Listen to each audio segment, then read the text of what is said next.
Hey there, viewers, and welcome back to the South Main Auto Channel. Got the 2009 Hemi Dodge Challenger. It's got the big 6.1.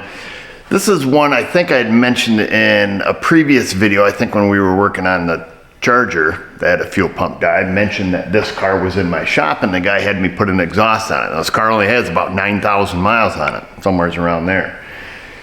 And I had the exhaust on it, and I'm getting ready to go out and test the exhaust, we'll call it. Had the car sitting here on the lift, and I was outside looking at the tailpipes, make sure everything looks straight, and the car just quit, just died on the guy, right in my bay. I'm like, lovely. You know, go in there, starts up, runs a little bit, stalls, and then after that, just crank, won't start. Turn the key on and off, don't hear the fuel pump. So, you know, automatically assume probably a bad fuel pump. Didn't have time to mess with it that day. We were super busy. Started it again, drove it outside. It would start periodically. At any rate, the customer decided he wanted to take it home, store it in his garage until I was able to, you know, look at it again. So here we are. That's the long story short. He had it towed here yesterday because he didn't dare drive it for obvious reasons because it would quit. Tow truck driver dropped it off, said it wouldn't start. So I went out to push it in before I went home last night. And I better try it, and sure as heck it started right up. So I started up, drove it in real quick. So that's the last I've had it running. Now, I have not had it running yet this morning, but what I did do is I took the scope and I hooked it to the power and ground on the pump behind the back seat. So I popped the seat cushion out, they pop right out. I very gently set the seat cushion on top of the car without scuffing it or sliding it. So calm down. And I also hooked a current clamp to it so we can see how much current the pump's drawing. Does it have power and ground? Is the fuel pump dying, or are we losing power to it? That's what I want to know. So fingers crossed, A, it'll start, and B, it'll quit. I'll zoom you guys in. So doors opening. Red trace should be voltage, green trace should be current. Let me go reach in there and see if this thing starts. I'm hoping so.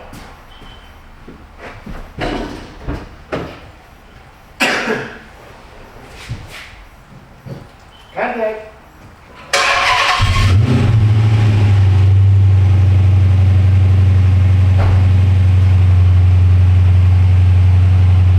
All right, well that's good. Let's get some more time on the screen now. Oh, I think we lost voltage there, didn't we? Gosh dang it, stop.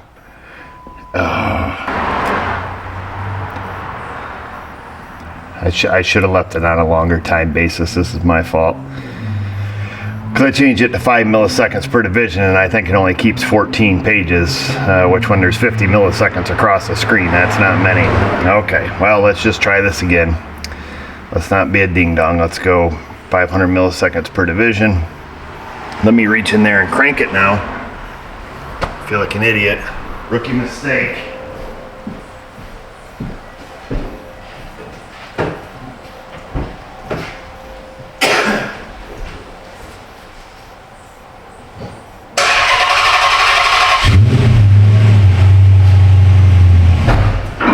Oh, look at that. Okay, did you guys see that? I saw that. Stop.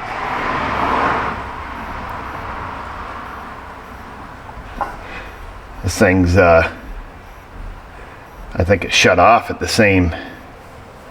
moment the car stalled. We lost voltage, right? I'm not seeing things, am I? And we're drawing current. You know, that's our fuel pump. Nothing looks abnormal there.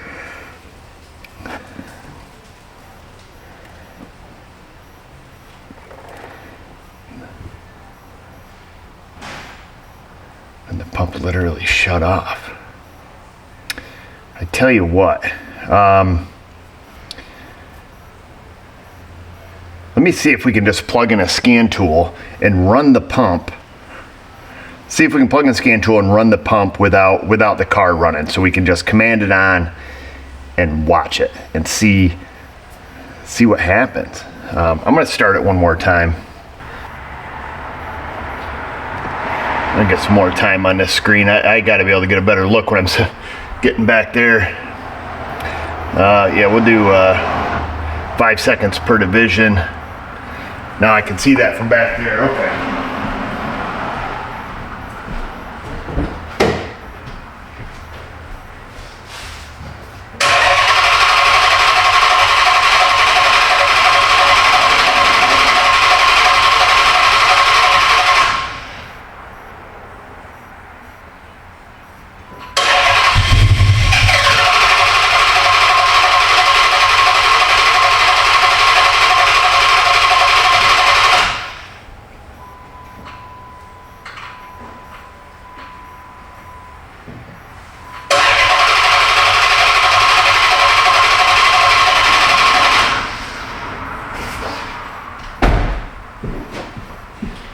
So that's interesting because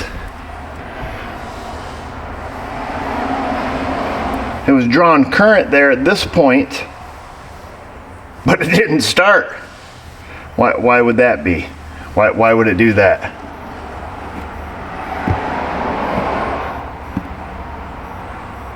We have current, we have voltage. Why would that have not started? But obviously, when I've cycled the key here, been cranking, no voltage to the pump, so we're not looking at a bad pump on this thing. Just my preliminary gut shot here, what I'm seeing. Why didn't it start right here when we were cranking it though? That's weird. But it's clear that when I'm cranking it through this period, the pump's not turning on at all. This is pretty interesting. I think it is kind of curious that when it is running here, that pump's drawing like 13 amps, as we can see if the scaling's accurate. But nothing looks strange about the pump. We can see, unique commentators on it there.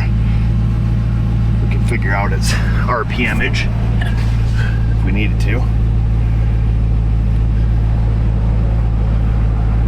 But I'm just gonna look at this overall. I just brought this over here. I wanted to gather a little bit more data. Here's how we're hooked up. Like I say, we're just power and ground right into the pump and then current.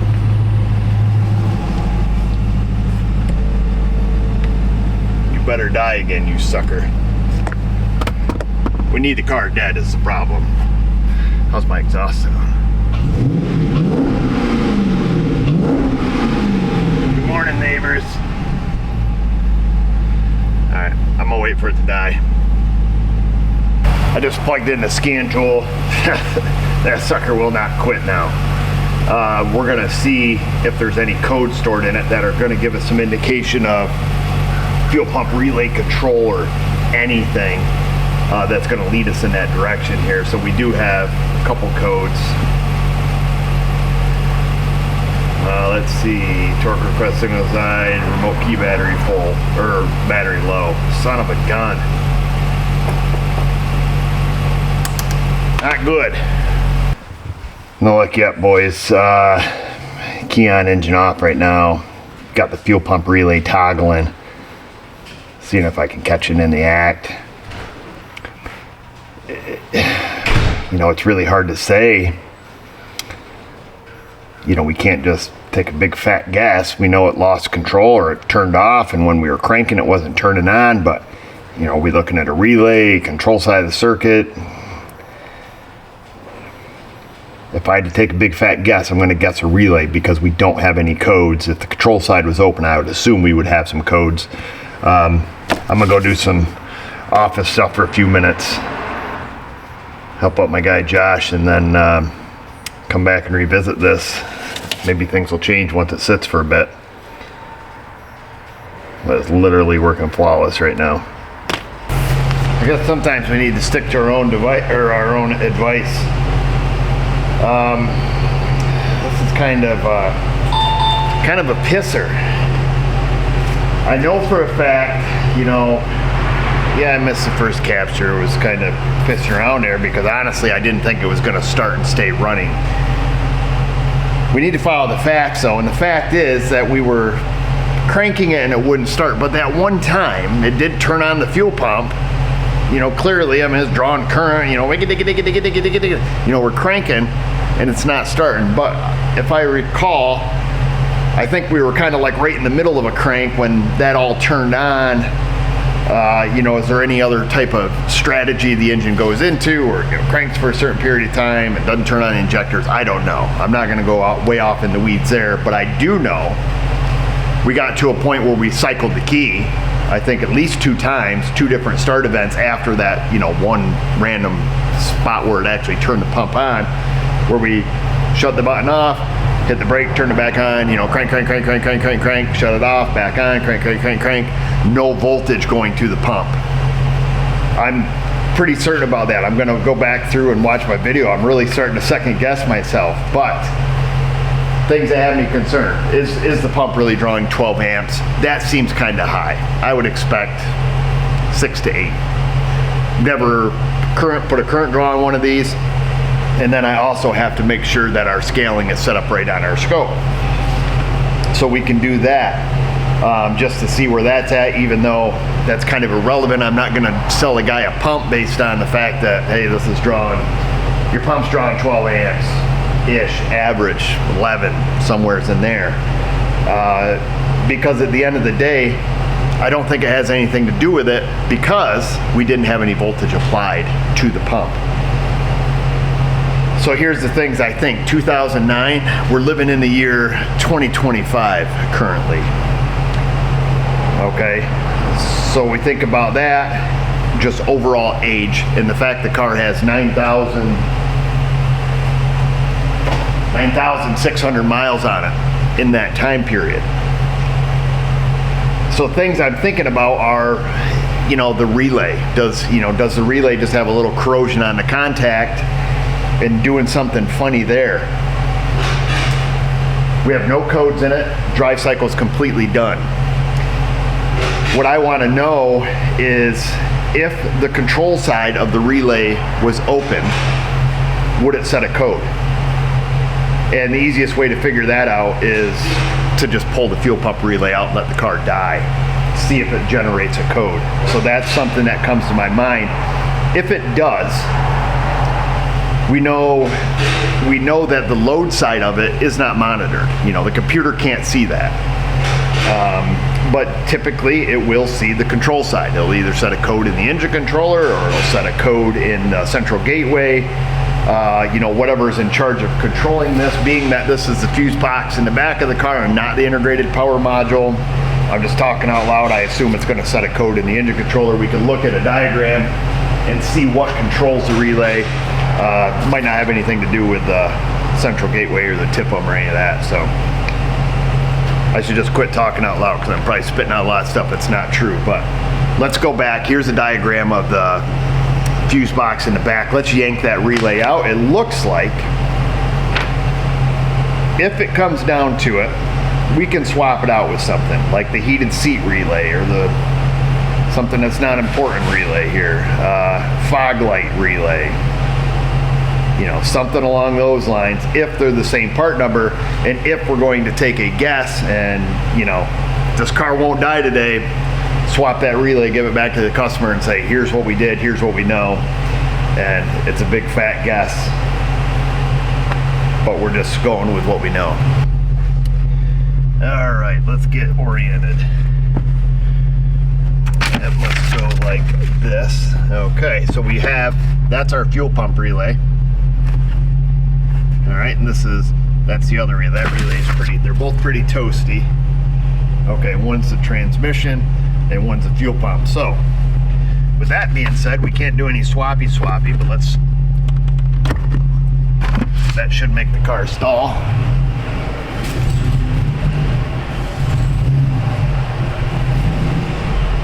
Oh, very interesting. So this is good data. We have no voltage, no current. The car's running like a champ with no fuel pump. I assume it's going to die eventually here.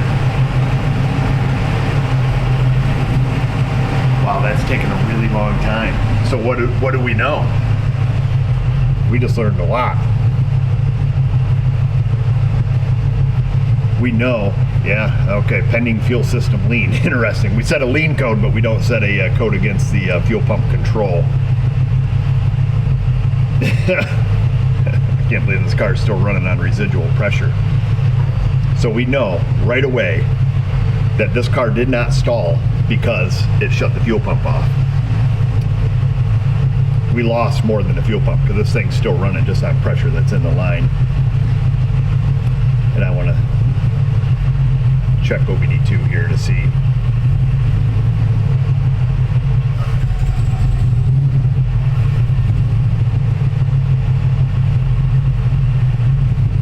Wow, she really runs like a champ with no fuel pump. All right, we have a pending bank 1, bank 2 lean, but no fuel pump relay control circuit code. So that's pretty interesting. Hey, there we go. So we've learned a lot. That's really good.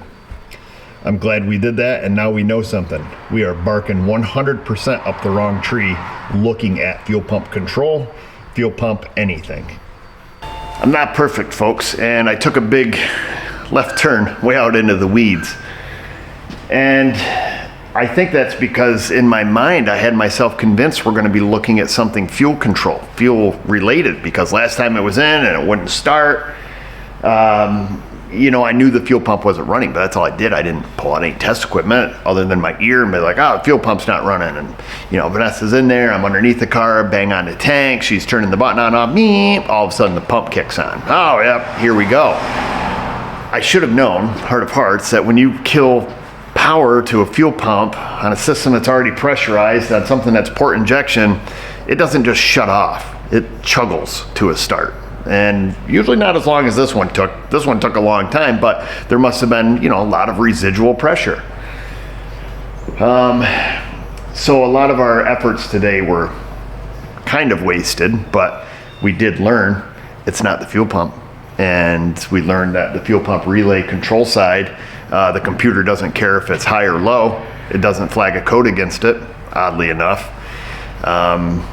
So that's kind of irrelevant. And I'm embarrassed. Made a few mistakes here. It's been about an hour. I've started the car dozens of times. It's been running. It's very warmed up. You know, the stink's burning off the new exhaust system we put on it. What do we do next? I don't know. I am 100% not going to just sit here and just unload parts on this thing until it, you know, does whatever it does. I'm going to speak with my customer and let them know what I see. But before that, I'm going to go drive it around. Just going to drive it around in town. So if it, you know, pukes on me, we can just skid it back to the shop. And then from there, I don't know. I'm going to look in service data. I'm going to check service bulletins. We're going to look for silver bullet fixes on Identifix to see if anybody's had this exact experience. And we're not going to let that dictate the part that we're going to buy, but we may let it guide us in what our next step is going to be if we come across, if we are able to get it to do it again, if we get the symptom to come again. You know, where, if it's going to be intermittent like this, where are we going to put our test equipment to try to gather some data? What data are we going to look at on the scan tool to try to gather good information? Just had a lot of tunnel vision on the fuel pump, so is what it is. I'm not exempt from mistakes. Sorry, this video is basically full of nothing. Insty, Facebook, you guys, I'll keep you in touch if this thing comes back to haunt me, or if it decides to show its ugly face, which I hope it does. It's a whole lot nicer when they quit. Don't you be a quitter. Just remember, viewers, if I can do it, you can do it. Thanks for watching. Bonus footage. It does show that code. I don't know why it wasn't there the first time, but it's there now. It throws the 627 fuel pump control circuit open. That's what we were looking for. It's not helpful, but at least it gives me some confidence that it can monitor that control side and set a code against it if it ever was a problem, which in this case, it's not.